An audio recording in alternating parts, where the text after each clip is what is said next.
Welcome to the Festival of Storytellers.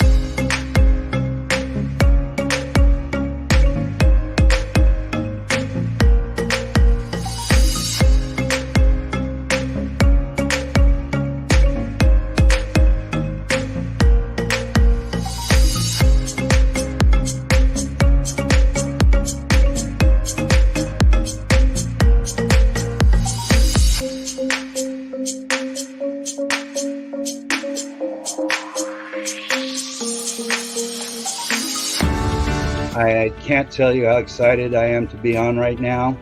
It's been a couple of weeks of excitement, getting prepared, and I've done a lot of things in my life, but this has got to be close to the top. Thank you, and Reader's Magnet, and thank you, John, for putting this forth and taking the chance on us authors in presenting this out to the world. I've enjoyed this immensely, Joanne. Ellie, so have I. Thank you for who you are, and thank you, Reader's Magnet. You all are beautiful, and you've worked so very hard, and we are blessed. We are. I thank everybody that's involved with this process, because we know writers need readers and writers need publishers. We thank Reader's Magnet and everybody that's involved. I love Reader's Magnet. They say, we share your stories with the world.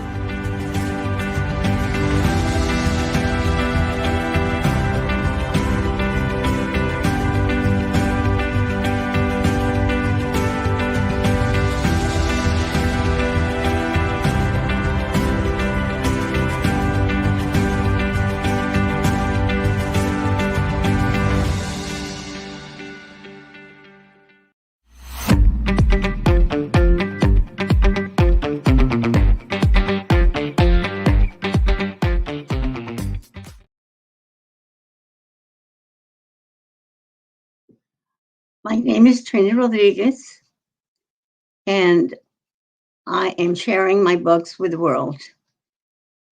This is like my third talk here, so I don't know how many that are listening in have come back other than my family. But again, I'm going to go over some of the things that I said last time. But first of all, I had a couple of questions on the last session. And one of the questions was, at my age, what kind of advice would I give people and for this generation? And I'm a therapist, and I see, I guess, from 2.5 years old to through the whole spectrum of ages and concerns that brings people in to my office. So what I've seen throughout, and maybe I'm just talking from my past experience, is that my family were migrants. In my part where I'm working now, where my office is in San Marcos, Texas, I see a lot of those families that are really struggling now, even with the pandemic. So what did it for me was getting more education. And I think in this kind of society that we have, I think that's the only answer, more education. The other would be, we need role models. And I remember back to my family, all I saw around with the cousins and the uncles would be the same thing. They're picking cotton, or my father had a third grade education, and he was an onion picker, and I'm proud of him. He did pass away about 5 years ago at 102, so that we have a lot of rich history that we inherited from our families. And I'm talking to my kids and my family. But I think also the families that I deal with, they also have, grandparents. And now with CPS, I also see how grandparents are stepping up. So Child Protective Services found something wrong in the home, and the grandparents will take on the kids and take responsibility for them. So, but back to my book. And again, I've got the butterfly on my book, and I'm always showing it that I think that when you see a book, my book with the butterfly, men might think that it's a woman's book. It's very inspirational. I'm sharing actually what I did for me to survive out in the real world.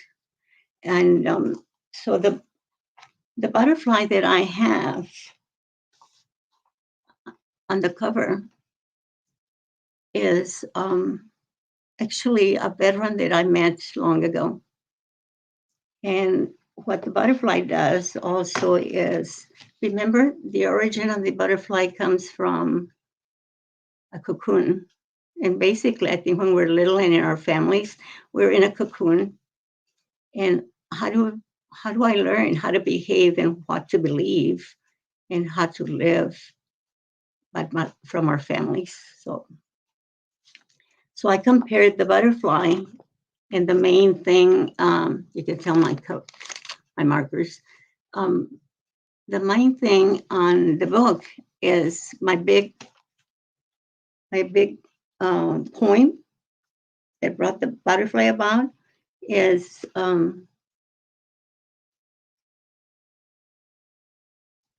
the cover came from the butterfly poem that, and again, I think if I just read the beginning part, in the struggle of the butterfly, the answers are within.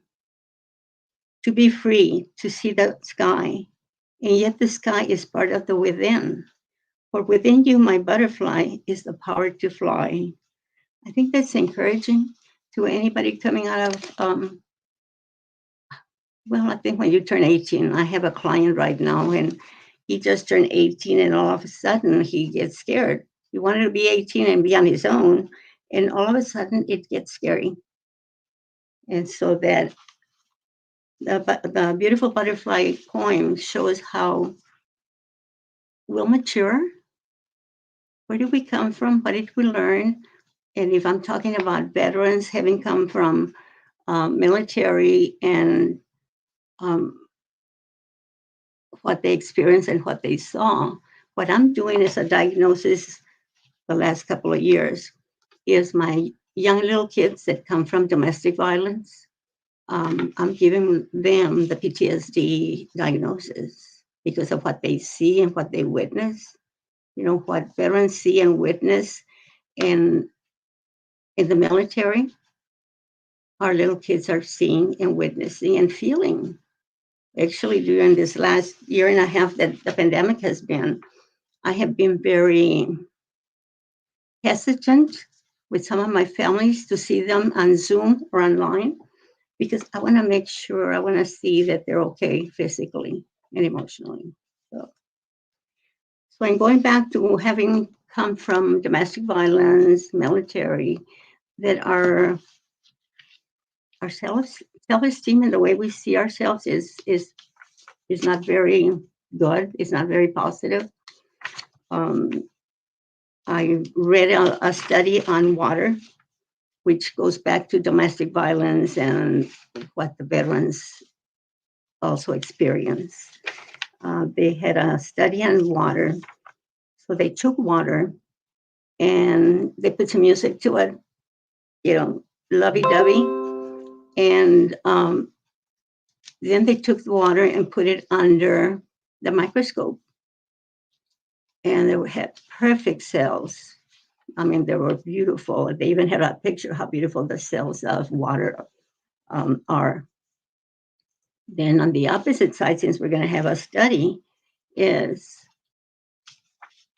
we had somebody yelling at the water, you know, domestic violence, military, and what they've seen. And then they put the water under the microscope.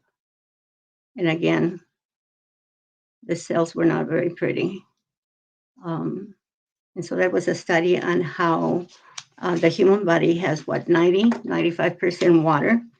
and you live under domestic violence, what you witness in the military, plus even anything that you have. I mean, it's just pretty dark. And so this book covers it with the butterfly wing. And coming out of a background like that, then it's going to be, how do you see yourself? And so I'm going to read you some of the poems of me and how I saw myself. First of all, I go into the real world, and life is like a dark, dark sea. For life is like the dark sea at night, a shiny, shimmering sheet of ice until a storm arrives.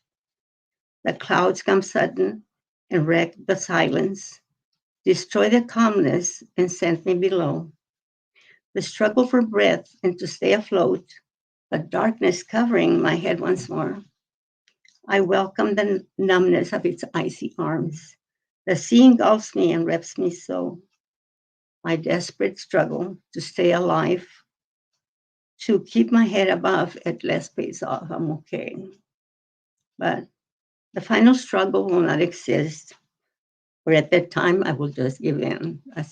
Again, it's an inspiration to others, that it goes dark. You feel the icy arms catching you down. And again, I go back to role models, a mentor, a friend. When somebody comes into my office, I'm always asking, do you have any friends? Because there are actually some people, especially with the pandemic.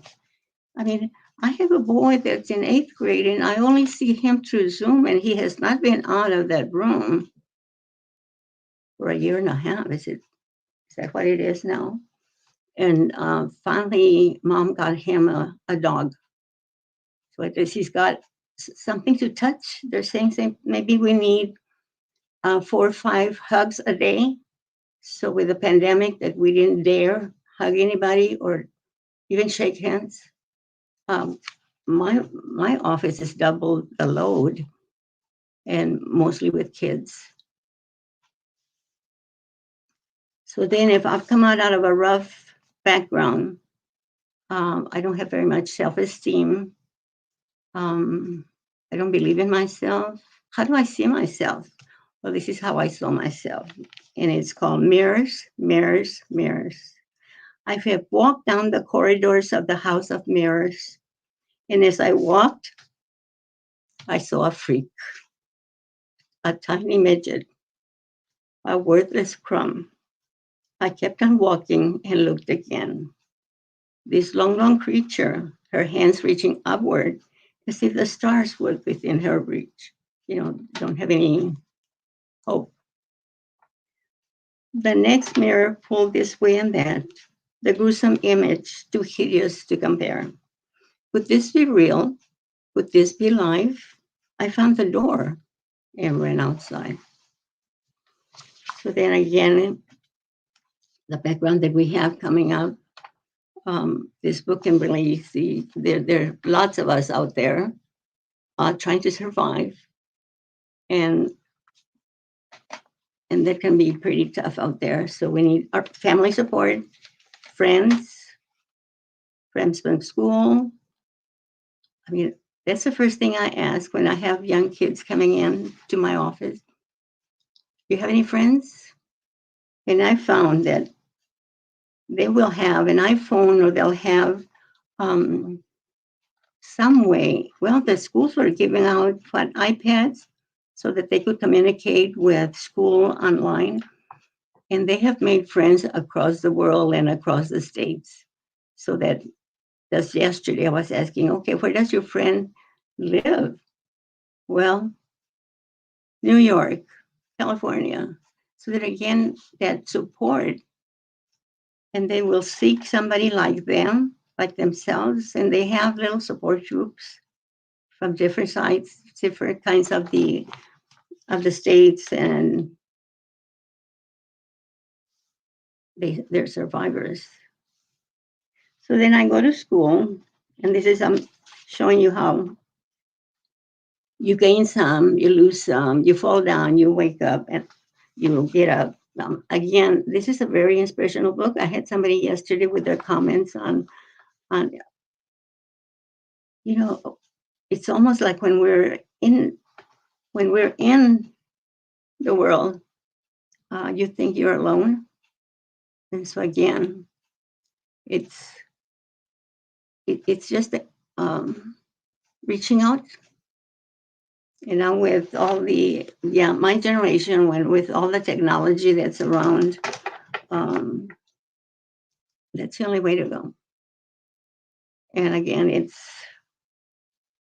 advice. My advice to this generation would be, stay to your education, role models, mentors. I think the schools are getting some of those programs to match up with mentors and students in the school. And quite a long time ago, when I I was dreaming that I could be a teacher. Um, if we were out in the fields, how can we? And so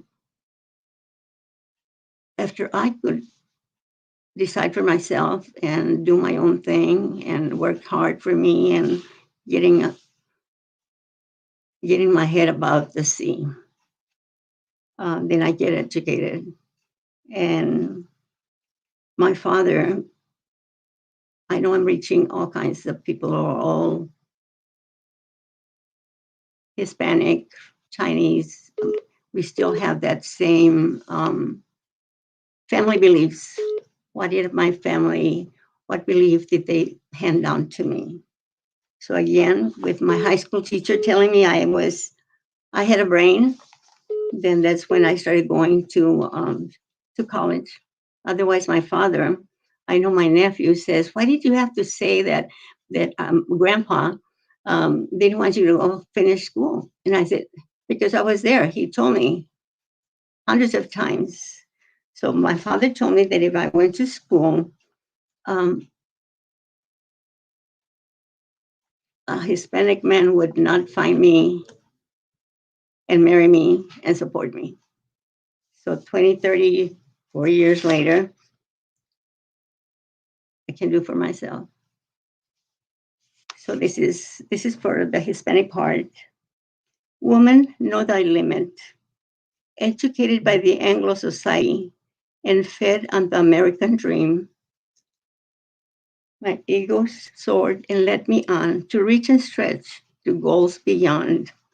I knew no limits and set no boundaries. I really thought that I was free to look around and just be me. When all was won and the end accomplished, I looked around for a firm companion. I looked and saw a mass of men that in my eyes were far below. While in the struggle, I never saw being brown would change things so. So we want to skip over to single women, raising kids. I had 3 of my own. And they're beautiful. So here it is some years ago. Each time I cried and just went on. The car broke down. What can I do? It's 3 o'clock. My child's not in, but still not over, and things get done. The house is locked. The kids are in. I looked around, and it's how it's been. No simple mother, no simple task. I just tried doing what was best. The job was meant to be shared by 2. It's hard to be mother and father too. Um, and those were my beginnings. 20, 30, 40 years ago. I added the 40 now because my father, that was 102 when he passed away 5 years ago, has been my inspiration. My inspiration. Third grade education, and he got to work for the city of El Paso. So how did my poems, actually, I'm going to repeat that all these poems were in scraps, pieces of papers, because I'd be crying at night, and here comes this poem that's almost perfect. I mean, and so then I would get a paper. Who's got a paper? Well, they're asleep. So I'd write a poem, and I'm somewhere out there working, and here comes another from last night. I'm trying to process what happened last night with the kids or whoever it was. Um, so here comes a poem in the middle of the day. So here I found a napkin, wrote it down. And years later of poems and napkins and scrap paper, I met this man that was an inspiration to me. Jim Baker actually did the book. Jim Baker, I was trying to impress him with my intelligence, and I gave him the box of scraps of paper and napkins. He took them home, went through them, and he got them together. So I owe Jim Baker my author jacket, and yeah, I can't thank him enough. Let's see, what's another question? Or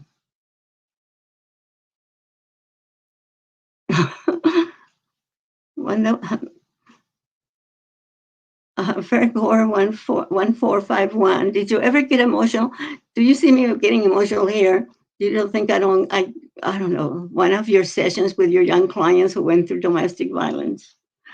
I have an 11-year-old sitting in front of me, and he's saying, where do you go when you die? Because he's contemplating suicide. I mean, that. Or the lady the other day, that I've known her, she was pre-K when I ran into her, and she was sitting on my couch on yesterday. What's today? Tuesday. And she's telling me how she's going, and she's can't get it together, afraid her mother's gonna die, and what is gonna happen to her that she can't walk out of the door without her mother. And she's 25 or 26. Trini, are you crying? I said, yeah. You not have to cry and get it together and be ready if and when, or not if. The woman that came in that lost her son, it's hard. I try, but everybody knows that training does not keep it together. She'll cry with you, and she'll laugh with you. But my office is described as very you have those feelings as you walk in. An 11-year, how did the 11-year-old think of such a thing? He had been stuck online in his room, and they have those dark lights in the room that don't help the body. We need touch. The body needs touch. The body needs interacting. The social part has got to be there. I always ask, do you have friends? Well, I wonder how much the friends online, I mean, they might have a common background. I was just talking to one the other day, and I'll see her tonight. I remember years ago, I was working in San Antonio, and I had this little kindergarten kid that went and sat in the middle of the street because he wanted to die. And that's what my heart just goes out to them. And I can only, I'm a play therapist also, so I work with the young ones. And so I throw them back into the same background. So like I said, I'm doing live therapy because some of those little kids, I have to check and make sure they're not being physically abused with the pandemic. It's getting pretty bad, and the isolation hides the abuse. And so I don't know. And I also it puts me on in harm's way because I was sitting waiting for a client, and here she comes storming in. And she says, "I heard what you told the judge, that she was not keeping an eye on the kids." And here I am vulnerable because that was supposed to be a private conversation online, and she had been listening in, and so then she comes in and tells me off. So it works both ways. I'm very leery when I have like a woman that's been abused. I have another couple of those, and when they come in, there's also the threat of, if the husband finds out that she's actually planning to leave, then it's not only bad for her, but bad for me. It just, I watch my back when I leave late at night. Um, well, the pandemic has hit more that. Let's see, do I have a poem that encourages the young ones going through tough times?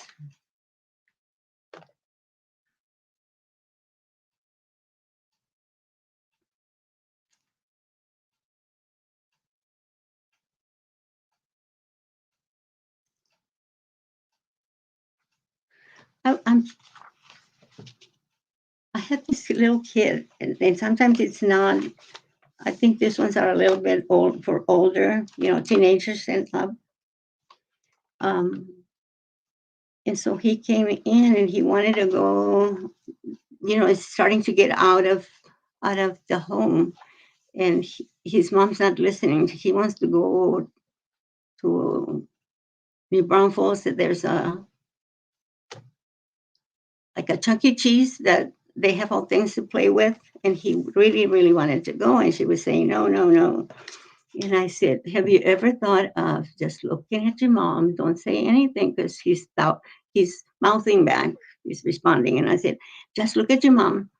And then in your mind, I don't want to hear it. You'll say, Mom, I really want to go.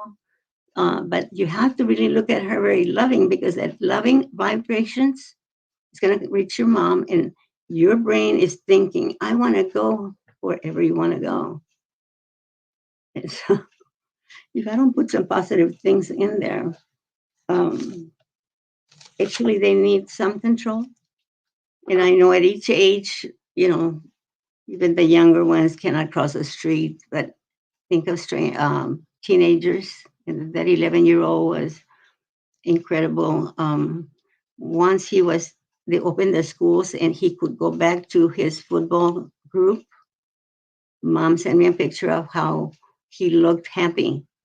And his hair also changed, they'll get on that little yellowish color.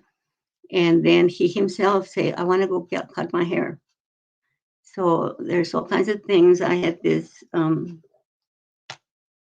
he's 15 now. I keep him for years sometimes, those little ones, because I send them back to the same home.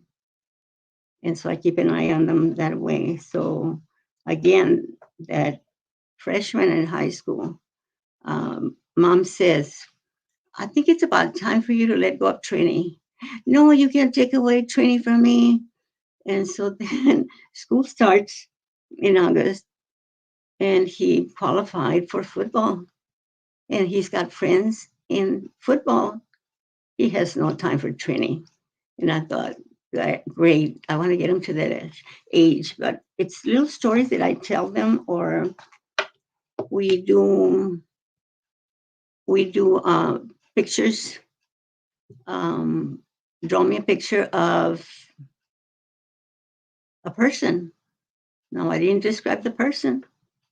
So here comes either mom or somebody that's in their lives that is a role model. A lot of grandparents, a lot of grandfathers, grandmothers. And they're taking care of kids when they get in trouble, when the parents ended up on drugs. So let's see.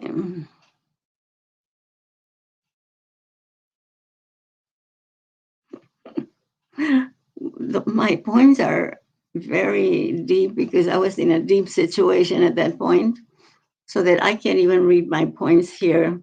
without my getting all worked up. It's almost like going back to it, and it's a fast comparing then and here. So, and with the little ones, if you can just get them paper and crayons, and so they're being grouchy. Well, can you draw me what you're feeling? Because they have some idea or not. So what I invented, there's a professor at Texas State, and I invented singing in your brain.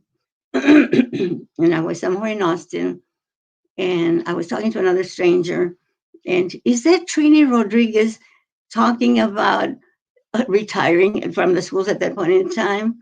But she's the one that recognized that I was teaching kindergarten kids how to actually sing in your brain. You get up grouchy and you don't know why, and nobody's going to talk to you. Nobody's going to play with you if you're being angry with the kids, your friends. So I said, if you just sing in your brain, am I going to hear you? No. Okay. Sing happy birthday. Okay. So we're singing happy birthday. So think of the five senses. Okay. Do you see any balloons? What color are they? And so again, they're actually rehearsing how to be at home, and they're not feeling good, how they can sing in their brains. Jingle bells. That's what I do all day. I get paid for looking at a kid and saying, "Dear God, thank you for bringing this one in." It's sorry, I'm reading. it's a lot of kids. This year, I've been in San Marcos now 30 years next year. Four of my kids, my office kids, graduated from high school. And so they're still there. They come back at that point in time if they're having trouble. I feel good about being in San Marcos and working with the community. I have a lot of families out in the community. Life is good. I don't have to go pick cotton and get my fingernails and my fingers all scratched up. But I will be presenting again Saturday at 11 o'clock Central Time. And I want to make that one in Spanish. So some of these things will be in Spanish. I've told some of my families, because they speak only Spanish, that I will be with them on Saturday at 11 o'clock. Some of us are bilingual, so it's incredible. But I'll see you Saturday at 11 o'clock Central Time. Come back. Leave me some questions. That way I can just go back and go over some of those. Goodbye.